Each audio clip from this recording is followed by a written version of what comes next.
الحمدللہ، سب خوبیاں اللہ کو۔ اس آیت میں 4 باتیں قابل غور ہیں۔ نمبر 1، قرآن کریم میں سب سے پہلے یہ آیت کیوں آئی؟ نمبر 2، اس کی عالمانہ اور صوفیانہ تفسیر کیا ہے؟ نمبر 3، اس سے مسلمانوں کو فائدے اور سبق کیا کیا حاصل ہوئے؟ نمبر 4، ان پر سوالات کیا ہیں؟ ان کے جوابات کیا ہیں؟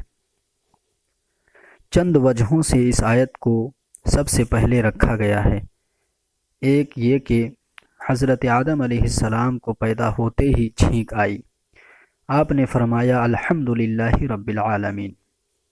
اسی لیے ہم کو بھی حکم ہے کہ چھینک کر یہ پڑھیں اور سننے والا یہ جواب دے یرحمکم اللہ، پھر چھینکنے والا جواب دے یہدیکم اللہ ویصلح بالکم۔ معلوم ہوا کہ یہ پہلا کلمہ ہے جو حضرت انسان کے منہ سے نکلا۔ رب تعالیٰ نے اپنے کلام کو بھی اسی سے شروع فرمایا۔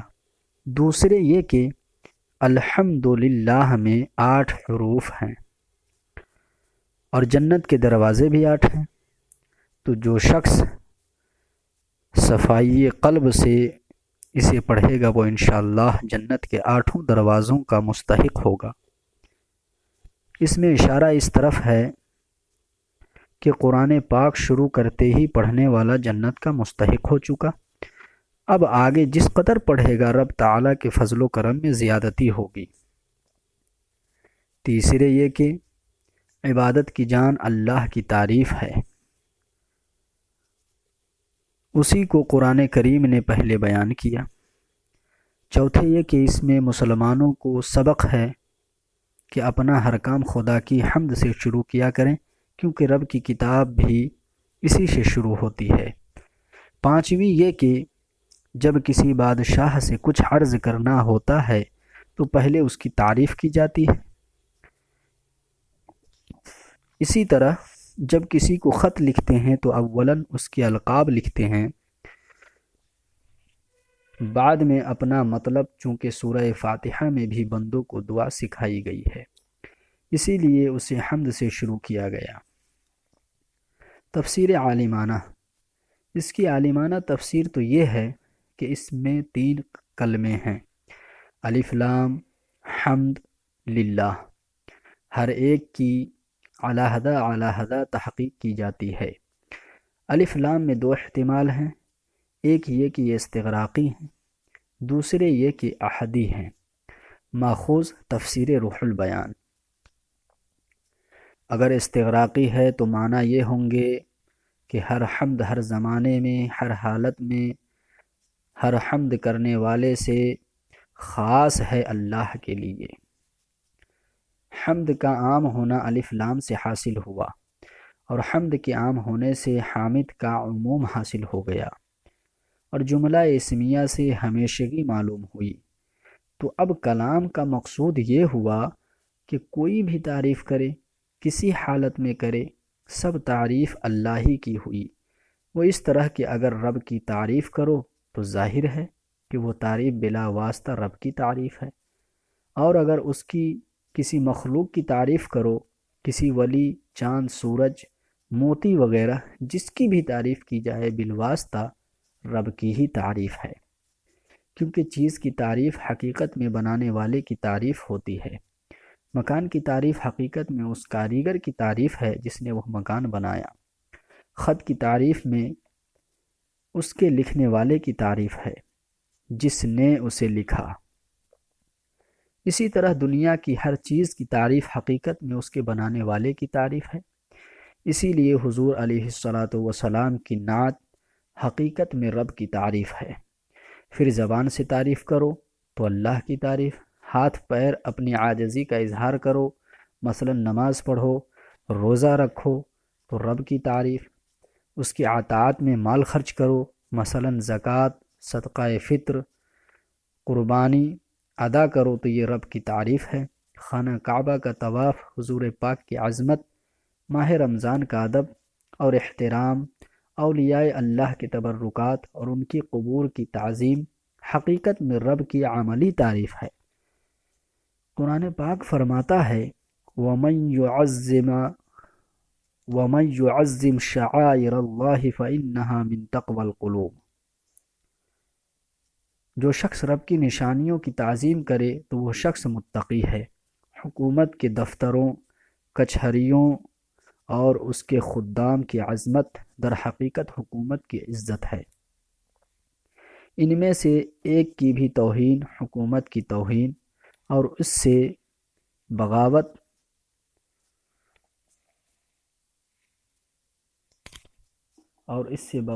ہے۔ الف لام استغراقی نے ان سب باتوں کو اپنے میں لے لیا۔ اسی طرح خدا کی نعمت ملنے پر اس کا شکر کرنا اور تکالیف آنے پر صبر کرنا، یہ بھی رب تعالیٰ کی حمد ہے۔ بندے کو چاہیے کہ ہر حال میں خدا کی حمد کرے۔ نعمت میں اس لیے حمد کرے کہ خدا کے فضل کا شکر، اور تکلیف میں اس لیے حمد کرے کہ جو تکلیف ہم پر آئی ہے وہ کسی گناہ کی وجہ سے آئی ہے۔ خدا کی حمد اس گناہ کا کفارہ بن جائے گی۔ جب گناہ مٹ جائے گا تکلیف اپنے آپ جاتی رہے گی۔ یہ ہوئی ہر حالت کی حمد۔ اسی طرح ہر نعمت کا شکر اور اس کی حمد علیحدہ علیحدہ ہے۔ تندرستی کی حمد یہ ہے کہ اس میں رب کی عبادت، بیماریوں کی تیمارداری اور بے دست و پا کی خدمت کرے۔ مال کا شکر اور حمد یہ ہے کہ اس سے غریبوں کی امداد کرے۔ اسی طرح ہر عضو کی حمد اور شکر الگ الگ ہیں۔ آنکھ کا شکر اور حمد یہ ہے کہ کعبہ معظمہ کو، قرآن پاک کو، علماء دین کے چہروں کو دیکھے۔ کان کی حمد اور شکر یہ ہے کہ اس سے قرآن پاک کی تلاوت، نعت شریف، علمی مضامین، علماء دین کا وعظ سنے۔ ہاتھ پاؤں کی حمد و شکر یہ ہے کہ ان سے مرضی الہی کے کام لے۔ الف لام نے ان سب باتوں کو گھیر لیا۔ انسان کی پیدائش سے پہلے نامعلوم کون کون سی چیز دنیا میں کب کب آباد تھی۔ انسان کی پیدائش سے پہلے نہ معلوم کون کون سی چیزیں دنیا میں کب کب آباد تھیں، اور اب بھی نہ معلوم اس عالم میں کس قدر مخلوقات ہیں۔ ان کا پیدا کرنے والا ہی جانتا ہے، اور ہر چیز خدا کی تعریف کرتی ہے اور ہمیشہ سے کرتی ہے اور کرتی رہے گی۔ غرض کہ جب سے وقت بنا اور جب تک وقت رہے گا رب کی حمد ایک آن کے لیے بند نہ ہوگی۔ وَإِن مِّن شَيْءٍ إِلَّا يُسَبِّحُ بِحَمْدِهِ، ہر چیز رب کی حمد اور تعریف کرتی ہے۔ یہ ہوا اس حمد کے زمانے کا عموم، ان سب کو جملہ اسمیہ نے گھیر لیا۔ دوسرا احتمال یہ ہے کہ الف لام احدی ہو، تب اس کے معنی یہ ہوں گے کہ وہ خاص حمد اللہ کی ہے، یعنی رب تعالی ہر حمد قبول نہیں فرماتا بلکہ کوئی خاص حمد اس کے ہاں مقبول ہوتی ہے۔ اور وہ خاص حمد کون سی ہے؟ وہ حمد ہے جو اس کے محبوب صلی اللہ علیہ وسلم نے اپنے رب کی یا ان کے بتانے سے کوئی اور کرے۔ اسی لیے آپ کا اسم شریف ہے احمد، یعنی رب کی بہت حمد کرنے والے، اور رب کا نام ہے محمود، یعنی اپنے پیارے محبوب کا حمد کیا ہوا۔ حدیث شفاعت میں وارد ہے کہ رب تعالی قیامت کے دن ہم کو اپنی خاص حمدیں الہام فرمائے گا۔ ہم سجدے میں ان سے رب کی حمد کر کے اپنی امت کی شفاعت کریں گے۔ حقیقت بھی یہ ہے، آج ہندو، عیسائی، سکھ، آریہ وغیرہ تمام کفار اپنے اپنے خیال میں خدا کی تعریف کرتے ہیں، مگر ان میں سے کسی کی حمد قبول نہیں۔ حمد مسلمانوں ہی کی قبول ہے۔ کیوں؟ صرف اس لیے کہ مسلمان محبوب علیہ السلام کی بتائی ہوئی حمد کرتے ہیں، اور وہ لوگ ان سے علیحدہ ہو کر، یا اس کا مطلب یہ ہے کہ وہ حمد خدا کے ہاں مقبول ہے جو اس کے محبوب علیہ السلام کی نعت کے ساتھ ہو۔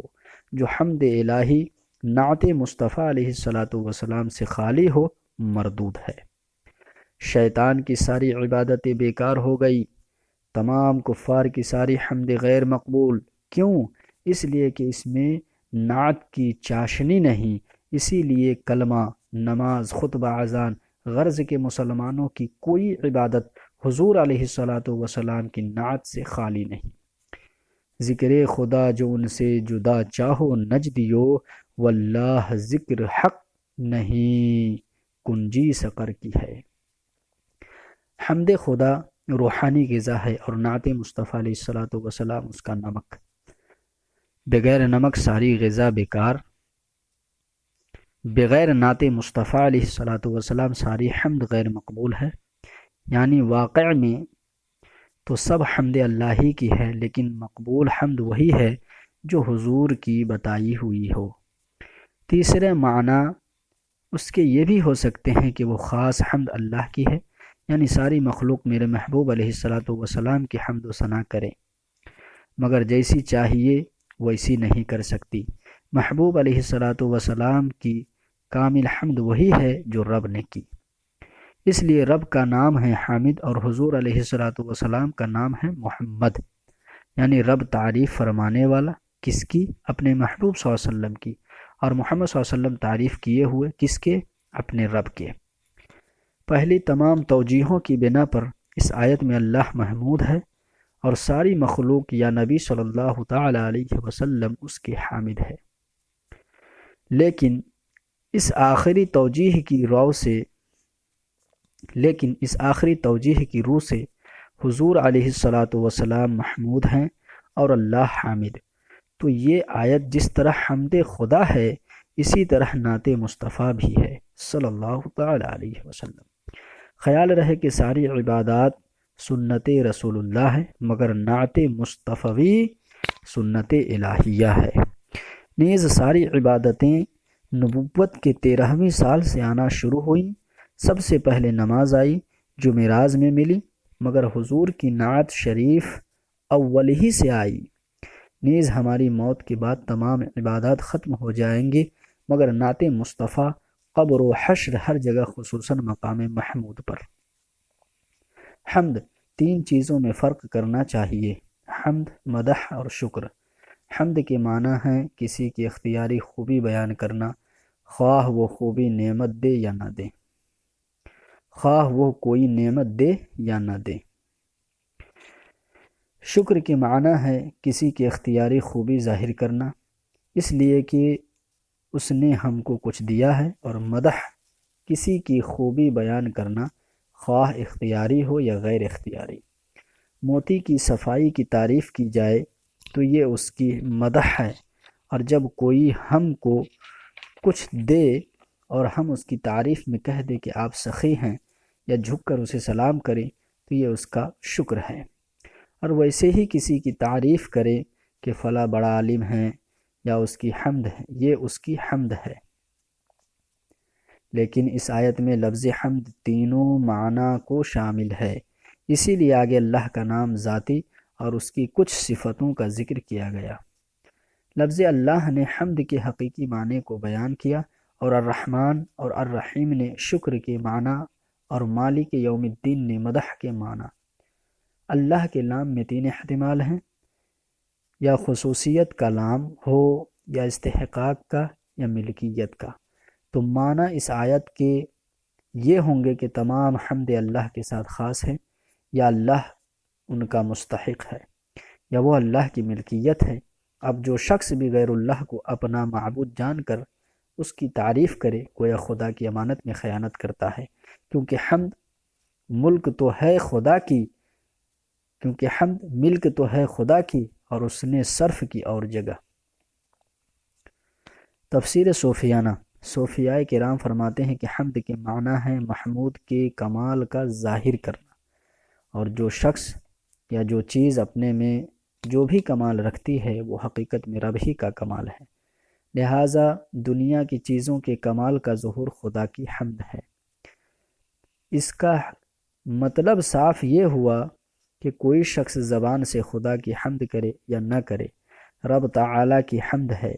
ایک بت پرست بت کو سجدہ کر رہا ہے، اپنی حماقت سے اپنی اختیاری تعریف کو غلط جگہ صرف کر رہا ہے، لیکن اس کے جسم کی بناوٹ اور اس کے ہاتھ پاؤں کی طاقت اور اس کی قوت گویائی، غرض کہ اس کا ہر عزم، اس کی ہر حرکت پکار پکار کر کہہ رہی ہے کہ میرا خالق بے نیاز ہے، اور بزبان حال اس پر لعنت کرتی ہے کہ اندھے تو کیا کر رہا ہے۔ غرض یہ کہ اس کی بت پرستی کی حالت میں بھی اس کی غیر اختیاری حمد اللہ ہی کے لیے ہو رہی ہے۔ اگر یہ کمبخت خود اپنے کو پہچان لیتا تو بت پرستی کبھی نہ کرتا۔ یہی معنی اس حدیث کے ہیں، من عرف نفسہ فقد عرف ربہ۔ دوسری توجیہ، صوفیاء کرام فرماتے ہیں کہ لا موجود الا اللہ، صرف حق تعالی ہی موجود ہے، دنیا کی سب چیزیں اس کا سایہ اور اعتبار ہے، اور سائے کی تعریف حقیقت میں سائے والے کی تعریف، لہٰذا جس کی تعریف کرو رب ہی کی تعریف ہے، کیونکہ وہ اس کے وجود ہی کا ذل ہے۔ حقیقت محمدیہ اس کا اعتبار اول، باقی سارا عالم اس کے اعتبارات۔ بلا تشبیہ یوں سمجھو کہ دھوپ میں ایک آئینہ رکھا ہے جس میں آفتاب کا عکس آ رہا ہے، اس کے مقابلے میں کسی کوٹھری میں بہت سے رنگ برنگ آئینے رکھے ہیں، اس آئینے کی وجہ سے ان تمام آئینوں میں آفتاب کے عکس پہنچ رہے ہیں، لیکن چونکہ ان کے رنگ الگ الگ ہیں لہٰذا مختلف رنگ سے سورج کے عکس نظر آ رہا ہے۔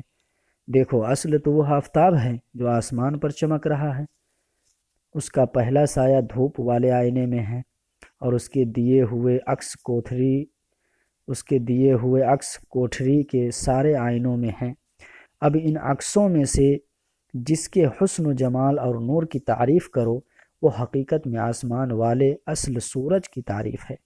اسی طرح حقیقی نور حق تعالی، اللہ نور السماوات والارض، حقیقت محمدیہ پہلا آئینہ، باقی سارا عالم وہ کوٹھری والے رنگ برنگ کے آئینے ہیں۔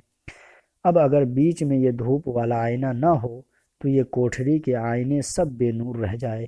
اس حدیث کا یہی مطلب ہے کہ انا نور من نور اللہ وکل الخلائق من نوری، لہٰذا ثابت ہوا کہ ساری حمد اللہ کی ہے، کیونکہ وہ خود ہی حامد، خود ہی محمود اور خود ہی حمد ہے۔ لا موجود الا اللہ۔ ہماری اس تحریر سے حضور صلی اللہ علیہ وسلم کے ذرے ذرے میں موجود ہونے کا مسئلہ حل ہو گیا۔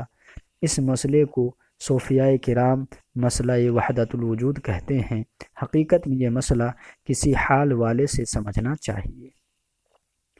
مسائل فقہیہ، جمعہ کے خطبہ میں حمد پڑھنا واجب ہے، اور خطبہ نکاح اور دعا اور ہر جائز کام کے اول اور آخر میں اور ہر کھانے پینے کے بعد حمد کرنا مستحب، چھینک آنے کے بعد حمد کرنا سنت۔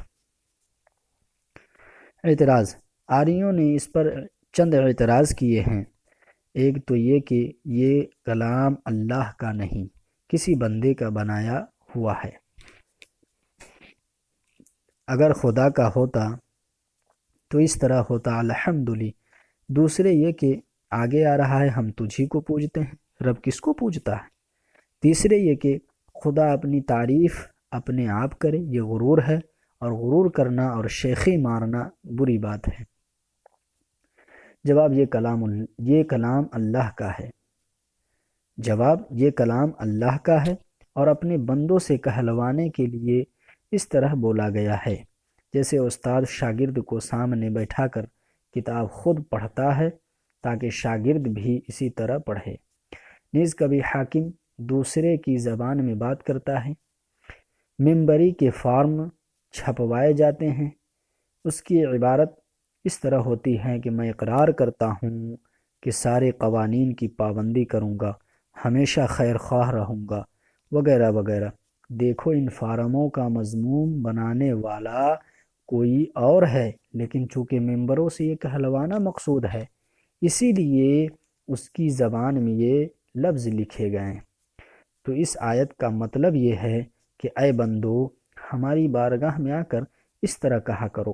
رب تعالیٰ اگر اپنی ذات اور اپنی صفات خود ہم سے بیان نہ فرماتا تو ہمیں اس کا پتہ کیسے چلتا؟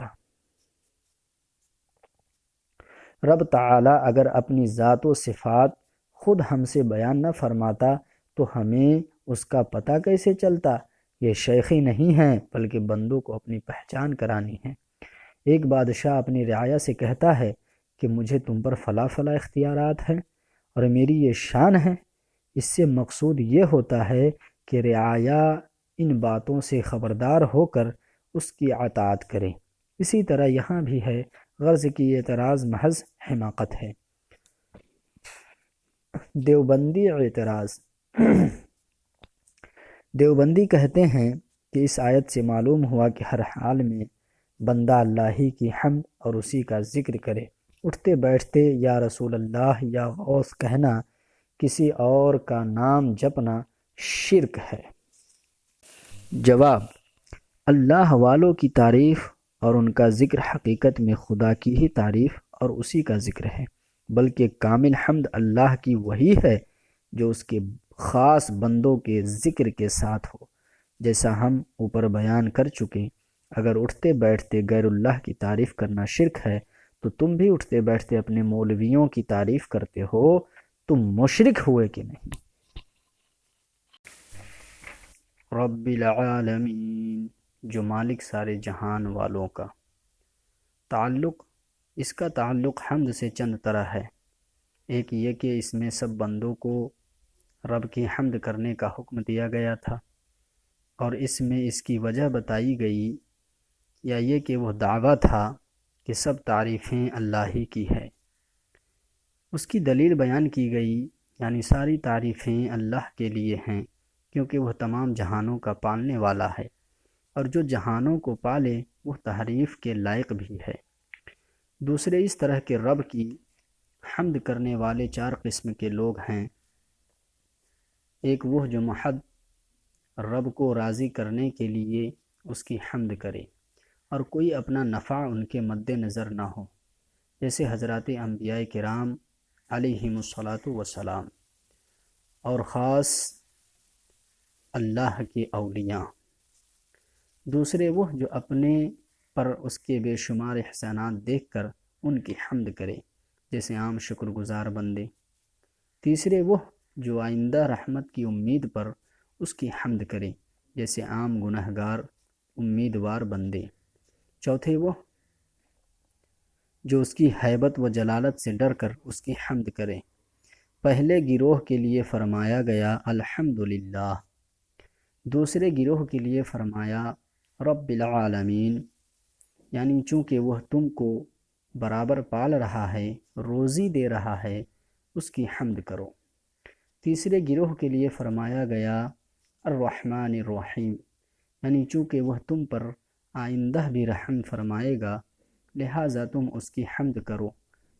چوتھے گروہ کے لیے فرمایا مالک یوم الدین، یعنی چونکہ وہ شہنشاہ ہے، ہر طرح تم پر قدرت رکھتا ہے، اس سے ڈرو اور اس کی حمد کرو۔ غرض کے چاروں جملوں میں نہایت اعلیٰ درجہ کا تعلق ہے، اور ترتیب کیسی عمدہ ہے کہ حمد کرنے والوں کے مرتبوں کے مطابق ہے۔ تفسیر: لفظ رب کے 3 معنی ہیں: مالک، سردار، پالنے والا، اور تینوں معنی اس جگہ درست ہو سکتے ہیں۔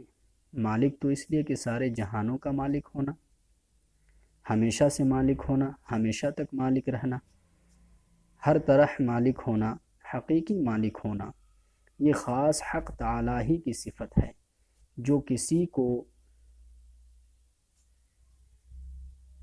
جس کسی کو اس نے ملکیت عطا فرمائی وہ محدود ہے، کسی خاص وقت سے ہے، کسی خاص وقت تک کے لیے ہے، خاص حیثیت سے ہے، اور رب کی عطا سے ہے۔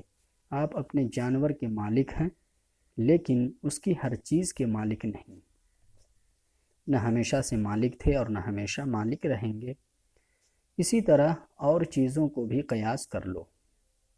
سردار کے معنی اس لیے درست ہے کہ سردار وہ جو بلند مرتبہ رکھے، اور بے شک حق تعالی سب سے بلند مرتبے والا اور اعلیٰ ہے۔ جس کسی کو عزت اور عظمت ملی اسی کی عطا سے ملی، اسی لیے اس کا نام اعلیٰ، تعظیم، اور اس کی صفت تعالی ہے۔ تیسرے معنی ہیں پالنے والا۔ اس معنی میں نہایت ہی وسعت ہے۔ کس کو پالنے والا، کب سے پالنے والا، کب تک پالنے والا، اور کس طرح پالنے والا، کس کو پالنے والا۔ رب العالمین سے معلوم ہوا کہ سارے جہانوں کا پالنے والا، کب سے کب تک پالنے والا بھی اسی سے معلوم ہوا کہ جب سے عالم ہے اور جب تک رہے گا اس کی ربوبیت کی بارش ان پر ہوتی رہے گی۔ کس طرح پالنے والا یہ بھی اسی سے معلوم ہوا، یعنی ہر طرح ہر نوعیت سے پالنے والا۔ اب اس کو یوں سمجھو کہ دنیا کے ظاہری پالنے والوں کی تربیت اس وقت شروع ہوتی ہے جب کہ وہ چیز پہلے بن کر آ جائے اور بہت جلد ختم ہو جاتی ہے، اور خاص قسم کی تربیت ہوتی ہے، عام نہیں ہوتی، اور خاص کی تربیت ہوتی ہے۔ ہر ایک کو کوئی نہیں پالتا۔ دیکھو دنیا میں سب سے بڑے پالنے والے ماں باپ مانے گئے ہیں، جن کے متعلق رب قرآن پاک میں فرماتا ہے کما ربیانی صغیرہ، دوسروں کی تربیت ان سے کہیں کم ہے۔ لیکن جب بچہ باپ کی پیٹھ میں ہے اور ماں کے پیٹ میں آئے، نطفہ بن کر رہے، خون کا قطرہ بنے، گوشت کا لوتھڑا بنے، اس میں عظم وغیرہ بنے، پھر اس میں روح پیدا ہو، ان تمام وقتوں میں ماں باپ کو اس کی پرورش سے کوئی تعلق نہیں۔ جب خیریت سے پیدا ہو گیا تب رب ہی نے ماں کے سینے سے دودھ کی 2 نہریں جاری فرمائیں۔ ماں نے صرف یہ کیا کہ رب کا دیا ہوا دودھ اسی بچے کے منہ میں دے دیا۔ اسی دودھ کے پیٹ میں پہنچنے کے بعد ماں پھر بے تعلق ہو گئی۔ معدے میں پہنچ کر اس کا ہضم ہونا اور بچے کا پلنا بڑھنا، اس میں ماں کا کوئی تعلق نہیں۔ پھر دودھ کا بہنا بھی 2 سال تک رہا۔ بچہ بڑا ہوا، ماں نے یہ بھی بند کر دیا۔ قرض کے بچہ جس قدر بڑھتا گیا ماں کی پرورش گھٹتی گئی۔ پھر ایک وقت وہ آیا کہ بچہ جوان اور ماں باپ بوڑھے ہو گئے، تو اب معاملہ الٹا ہو گیا، ماں خدمت کی محتاج اور بیٹا خدمت گار۔ اور اگر اسی دوران بچہ مر گیا تو پھر تو کسی طرح کا ظاہری تعلق رہا ہی نہیں۔ قربان اس رب العالمین کے جو ہم کو باپ کی پیٹ میں پالے، قربان اس رب العالمین کے جو ہم کو قربان اس رب العالمین کے جو ہم کو باپ کے پیٹھ میں پالے، ماں کے پیٹ میں پالے، بچپن، جوانی، بڑھاپا، تندرستی، بیماری، جیتے ہر حال میں پالے اور سب کو پالے، پھر کسی سے اس کا معاوضہ طلب نہ کرے، اسی لیے وہی رب العالمین کہلانے کا مستحق ہے۔ پھر ہر طرح پالتا ہے، جسم کے ظاہری اعضاء کو اور طریقے سے پرورش کرتا ہے، باطنی اعضاء کی پرورش کا اور طریقہ مقرر فرمایا، جان کو اور طریقے سے پالا، ایمان کی اور طرح سے پرورش کی۔ پاک ہے وہ جس نے ہڈی سے سنایا یعنی کان، چربی سے دکھایا یعنی آنکھ، اور گوشت سے بولنے کی طاقت دی یعنی زبان۔ پھر ان چیزوں کو قسم قسم کے پھلوں اور دانوں سے پرورش فرمایا، جس وقت جس کو پرورش کی ضرورت تھی اسی طرح اس کو پالا۔ درختوں میں چلنے پھرنے کی طاقت نہ تھی تو ان کے لیے باغبان کو خدمتگار مقرر کیا، جس نے ان کو وہیں کھاد پہنچایا۔ بادلوں کے بہشتیوں کو حکم دیا کہ تم سمندر سے پانی لے کر ان کو پلاؤ، غرض کہ ان کی ہر ضرورت وہیں کھڑے کھڑے پوری کی۔ پرندوں میں حرکت کی طاقت تھی لیکن روزی کمانے کی طاقت نہ تھی، ان کو حکم دیا گیا کہ تمہارے گھونسلوں میں تمہارا رزق نہ پہنچے گا، تم یہاں سے جاؤ، کھیت میں کسان نے تمہارے لیے غلہ تیار کر رکھا ہے، جاؤ اور چگ آؤ۔ وہ صبح کو بھوکے نکلے اور شام کو پیٹ بھر کر لوٹے۔ حضرت انسان کو حرکت کرنے کی بھی طاقت تھی اور کمانے کی بھی۔ انہیں حکم دیا گیا کہ تم کو درختوں اور جانوروں کی طرح بغیر کمائے روزی نہ ملے گی، وہ مجبور ہیں اور تم مختار، گھر سے نکلو بھی اور روزی کماؤ۔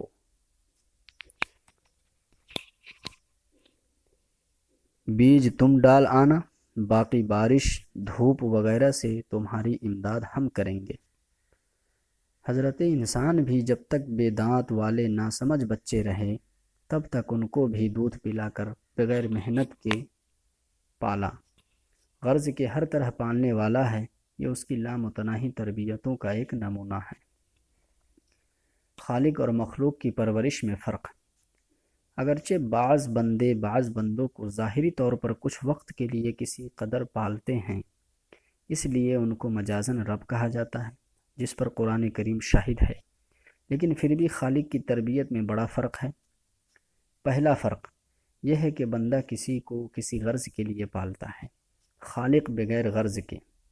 اگر ماں باپ بیٹے کو پالتے ہیں تو اس لیے کہ وہ بڑھاپے میں کام آئے، مالدار غریبوں کو پالتے ہیں تو اس لیے کہ ہمارا نام ہو یا اس لیے کہ ہم کو آخرت میں ثواب ملے۔ بادشاہ اپنے نوکروں کو تنخواہ دیتے اور پالتے ہیں اس لیے کہ وقت پر ہمارے کام آئے۔ غرض سب اپنی اپنی غرض کے لیے ہیں، حق تعالی ہی ہے جو بغیر غرض کے پالیں۔ دوسرا فرق، بندہ کسی کو پالتا ہے تو اس کے مال میں کمی ہو جاتی ہے، وہ ختم ہونے کے خوف سے بڑی احتیاط سے کام کرتا ہے۔ اگر آمدنی کم ہو جائے تو بہت سے نوکر نکال دیے جاتے ہیں۔ حق تعالی کے خزانے میں کبھی کمی نہیں ہوتی، اس لیے اس کی تربیت سے کوئی نکالا نہیں جاتا۔ تیسرا فرق یہ کہ سخی بندے جب کسی کو پالتے ہیں تو اس پر احسان جتاتے ہیں اور بغیر مانگے دیتے نہیں، مگر حق تعالی بغیر مانگے عطا کرتا ہے۔ وہ تو ایسا کریم ہے کہ جب ہم ماں کے پیٹ میں تھے ہم کو مانگنے کا شعور بھی نہ تھا، تب وہ دے رہا تھا۔ چوتھا فرق یہ کہ بندہ سب کو نہیں پال سکتا۔ گھر بار والا آدمی صرف اپنے بچوں کو پالتا ہے، بڑا آدمی صرف نوکروں کو پالتا ہے، لیکن رب سب کو پالتا ہے۔ پانچواں فرق یہ ہے کہ اور سخی لوگ زیادہ مانگنے والوں اور بہت سے سوالات سے گھبرا جاتے ہیں، لیکن رب وہ کریم ہے کہ اس کو بہت مانگنا پسند ہے۔ ہر گدھا اس کے دروازے پر نئی ادا سے آتا ہے، نئے ناز دکھاتا ہے، مگر وہ سب کو اپنے فضل سے نوازتا ہے۔ فائدہ، عیسائی حق تعالی کو اب کہتے ہیں یعنی باپ، اور ہم اس کو رب کہتے ہیں۔ حقیقت یہ ہے کہ خدا کو دنیا کا باپ کہنا اس کی بہت بڑی توہین ہے۔ ہم بتاتے ہیں کہ باپ اور رب میں کیا اور کتنے فرق ہیں۔ پہلا فرق یہ ہے کہ باپ اپنے بچوں کو پالنے میں اس کی ماں کا محتاج ہے کہ اس کی امداد سے پالے۔ رب بندوں کو پالنے میں کسی کا محتاج نہیں ہے۔ دوسرا فرق یہ ہے کہ باپ فقط جسم کو پالتا ہے، رب ہر چیز کو۔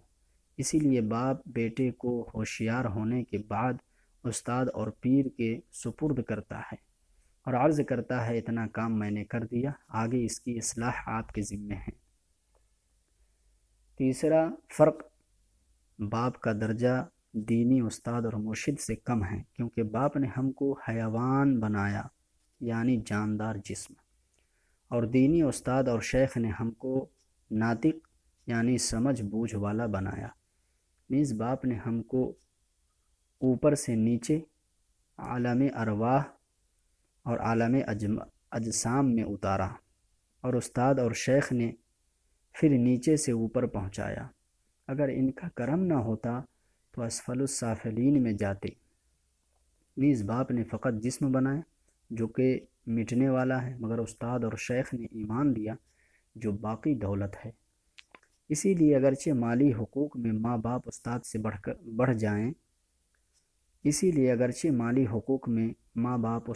بڑھ جائیں لیکن اطاعت اور ادب میں استاد اور شیخ والد سے بڑھ کر ہیں۔ لیکن رب کی بارگاہ میں یہ سوال ہی نہیں، کیونکہ وہاں تقسیم کار نہیں۔ چوتھا فرق، باپ اور بیٹے میں جنسیت اور نوعیت میں شرکت ہوتی ہے، یعنی بیٹا باپ کا ہم جنس ہوتا ہے، انسان کا بچہ انسان، گھوڑے کا بچہ گھوڑا، گدھے کا بچہ گدھا۔ ہمارے پیٹ میں سے جو کیڑے خارج ہوتے ہیں، اسی طرح بالوں اور کپڑوں میں سے جو جوئیں وغیرہ نکلتی ہیں، وہ ہماری اولاد نہیں، کیونکہ وہ ہماری ہم جنس نہیں۔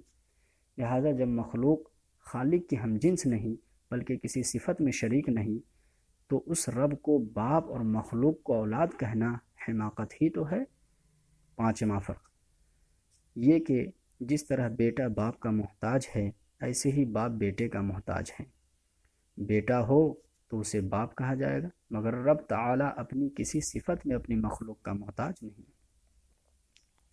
ربوبیت عامہ اور خاصہ، حق تعالیٰ کی ربوبیت کا دو طرح ظہور ہو رہا ہے۔ اس کی بعض نعمتیں تو وہ ہے جو سب کو بلا فرق مل رہی ہے، جیسے دھوپ، ہوا، زمین، آسمان کا سایہ وغیرہ۔ بعض نعمتیں وہ ہے جو خاص خاص کو بہت فرقوں کے ساتھ عطا ہو رہی ہے، جیسے رزق، مال، اولاد، عزت، حکومت، آفتاب وغیرہ۔ تو یہ سب حق تعالیٰ کی ربوبیت عامہ کے مظہر ہیں، اور مال وغیرہ اس کی ربوبیت خاصہ کے۔ لیکن پھر بھی آفتاب وغیرہ کے عموم میں کچھ کمی ہے کہ یہ چیزیں بیک وقت سب کو فیض نہیں پہنچاتی، فقط جسم کو فیض دیتی ہے، روح سے ان کو تعلق نہیں ہوتا۔ حکمت الہیہ کا تقاضا تھا کہ کوئی نعمت اس کی ایسی بھی ہو جو اس کی ہر طرح کی ربوبیت کو پورے طور پر ظاہر کرے، ہر جگہ، ہر وقت، ہر چیز کو یکساں فیض عام پہنچائے، اور خاص خاص کو خاص فیض بھی۔ اس نعمت الہیہ کا نام اور مظہر عتم کا اسم شریف ہے محمد الرسول اللہ صلی اللہ تعالی علیہ وسلم۔ یہی وہ نعمت عظمیٰ ہے جس کو رب تعالیٰ نے فرمایا وَمَا أَرْسَلْنَاكَ إِلَّا رَحْمَةً لِلْعَالَمِينَ، ایک جگہ فرمایا لِيَكُونَ لِلْعَالَمِينَ نَظِيرًا۔ جس قدر رب العالمین کی ربوبیت میں وسعتیں ہیں، اسی قدر رحمت عالم کی رحمت میں گنجائشیں، بلکہ یوں کہو کہ حق تعالیٰ کی ربوبیت حضور علیہ السلام کی رحمت کے ذریعے سب کو پہنچی ہے۔ حضور علیہ السلام کی رحمت ایک تو عام ہے، کلمہ، کعبہ، قرآن، ایمان سب کو یکساں عطا فرمایا، لیکن ولایت، قطبیت، غوثیت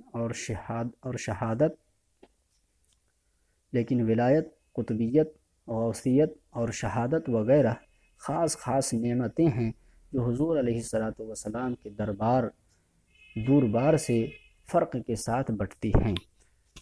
العالمین، عالمین جمع عالم کی ہے، عالم سے بنا ہے، جس کے معنی ہے نشان۔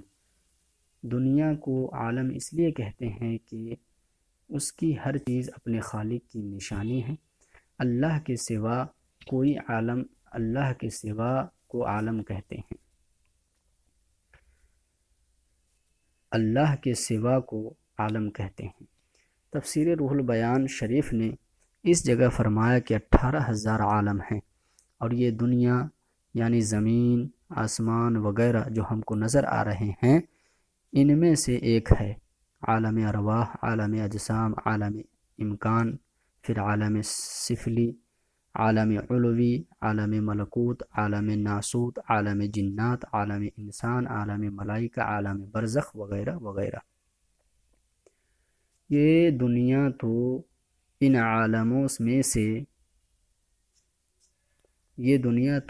عالموں میں سب سے چھوٹا عالم ہے۔ ایک جنت ہی اتنی بڑی ہے کہ تمام زمین و آسمان اس میں رکھے جائیں تو ایسے معلوم ہوں جیسے میدان میں چند کوڑیاں۔ جہنم کی گہرائی کا یہ حال ہے کہ اگر ایک پتھر اس کے کنارے سے پھینکا جائے تو 70 سال میں اس کی تہ تک پہنچے، حالانکہ وہی پتھر آسمان سے پھینکا جائے تو 12 گھنٹے سے پیشتر زمین پر آ جائے۔ پھر یہ عالم جو نظر آ رہا ہے، اس میں ہزاروں قسم کی وہ مخلوق ہیں جس سے ہم ناواقف ہیں۔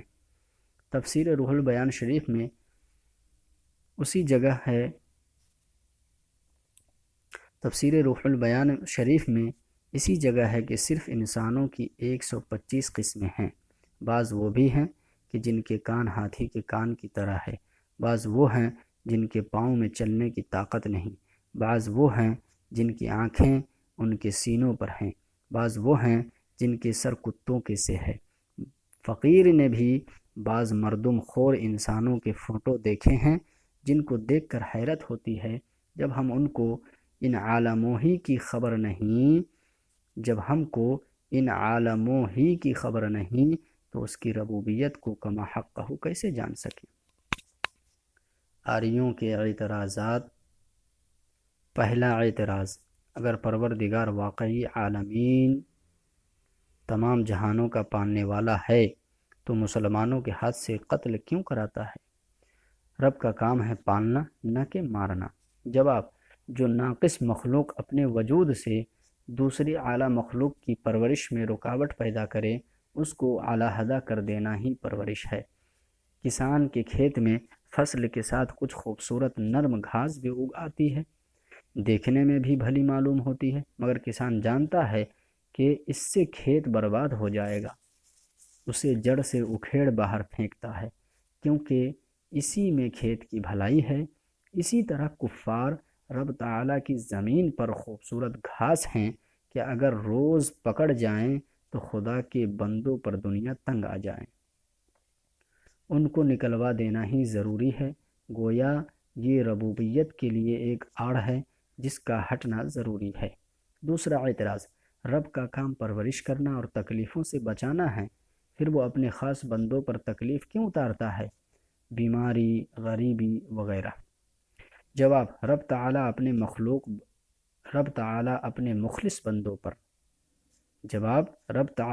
مخلص بندوں پر جو کوئی تکلیف بھیجتا ہے اس میں ہزارہ حکمتیں ہوتی ہیں۔ کبھی یہ تکلیف اس کے گناہوں کا کفارہ بن جاتی ہے، کبھی صبر کی وجہ سے ان کا درجہ بلند کرتی ہے، کبھی یہ بہت بڑی راحت کا پیش خیمہ ہوتی ہے۔ مثلا مال کی زکوٰۃ، ظاہر میں تو معلوم ہوتا ہے یہ مال بلا وجہ خرچ کرنا ہے، لیکن اس کی برکت سے غریب پل جاتے ہیں۔ دینے والے کے مال میں بھی برکت ہوتی ہے، جیسے کہ پھلدار درخت کی شاخیں کاٹ دینے سے آئندہ اس میں زیادہ پھل پیدا ہوتے ہیں۔ معمولی بیماریاں بڑی بڑی بیماریوں سے بچا لیتی ہیں۔ بہت دفعہ ایسا ہوتا ہے کہ ایک چیز ہم کو شروع میں ناپسند ہوتی ہے مگر اس کا انجام نہایت ہی اچھا ہوتا ہے۔ باپ اپنے عزیز بیٹے پر علم و ہنر سیکھنے کی محنت ڈالتا ہے، بچہ مدرسے کی پابندیاں، استاد کی سختیاں دیکھ کر گھبرا جاتا ہے، مگر جب اس کا نتیجہ نکلتا ہے تو سمجھتا ہے کہ وہ سختیاں کڑوی دوا کی طرح فائدہ مند تھی۔ تیسرا اعتراض، اگر حق تعالی رب العالمین ہیں تو بندوں کی ہر دعا قبول کیوں نہیں فرماتا؟ بہت دفعہ دعا کرتے کرتے تھک جاتے ہیں لیکن دعا قبول نہیں ہوتی۔ جواب، بندہ اپنی ناسمجھی سے کبھی وہ دعائیں مانگ لیتا ہے جو اس کے لیے نقصان دہ ہوتی ہے۔ رب تعالیٰ چونکہ علیم و خبیر ہے، وہ اپنے عین فضل و کرم سے ان کو قبول نہیں فرماتا۔ اس کا قبول نہ فرمانا اس کا کرم ہے نہ کہ ظلم۔ ناسمجھ بچہ اپنے عقلمند باپ سے شہد مانگتا ہے، باپ جانتا ہے کہ یہ شہد اس کو نقصان دے گا۔ بے وقوف بیمار حکیم سے خوش رنگ اور مزیدار دوائیں مانگتا ہے لیکن وہ اس کو کڑوی دوائیں پلاتا ہے، تو یہ اس باپ اور حکیم کا اس پر عین کرم ہے۔ چوتھا اعتراض، رب کے معنی ہے پالنے والا۔ جب حق تعالی سب کا رب ہے تو چاہیے کہ سب کو پالا ہی کرے، کسی کو موت نہ دیا کرے۔ کیا ہلاک کرنا بھی ربوبیت ہے؟ جواب، جو لوگ موت سے گھبراتے ہیں وہ سب کو پالا ہی کریں۔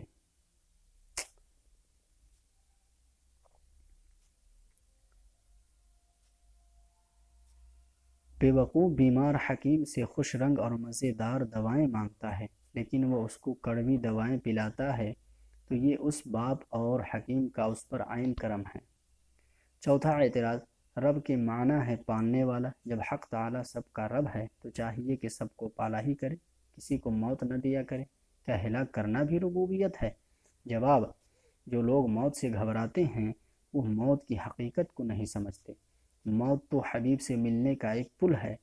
اس موت کے ذریعے انسان دنیاوی مصیبتوں سے چھوٹ جاتا ہے اور اپنے کیے ہوئے نیک اعمال کی جزا پاتا ہے، حق تعالیٰ کا قرب حاصل ہوتا ہے، حضور نبی کریم صلی اللہ علیہ وسلم کی زیارت نصیب ہوتی ہے۔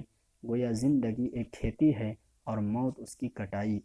کھیت کا کاٹنا حقیقت میں کھیت کی پرورش کی تکمیل ہے۔ ایسے ہی انسان کی زندگی اس کے کمائی کرنے کا وقت ہے اور موت اسی کا پھل پانے کا وقت ہے۔ دیوبندی اعتراض: جب حق تعالی رب العالمین ہیں تو چاہیے کہ ساری حاجتیں اسی سے مانگی جائیں۔ جو لوگ خدا کو چھوڑ کر نبیوں ولیوں سے حاجتیں مانگتے ہیں وہ خدا تعالیٰ کو رب العالمین نہیں مانتے۔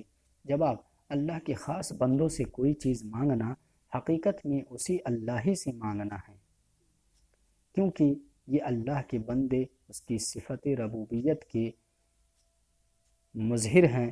بے شک اللہ رب العالمین رزاق ہے، شافع الامراض ہے، لیکن اس نے ان تمام کاموں کے لیے دروازے مقرر کر دیے ہیں۔ ان دروازوں پر جا کر مانگنا حقیقت میں رب ہی سے مانگنا ہے۔ شفا لینے کے لیے حکیم کے ہاں جاتے ہیں، انصاف لینے کے لیے حاکم کے ہاں پہنچتے ہیں، خدا کا رزق لینے کے لیے مالدار کا دروازہ تلاش کرتے ہیں، وغیرہ وغیرہ۔ یوں سمجھو کہ پاور ہاؤس میں بجلی بنتی ہے، لیکن اس کی روشنی وہاں ملتی ہے جہاں اس کے قمقمے لگے ہوں۔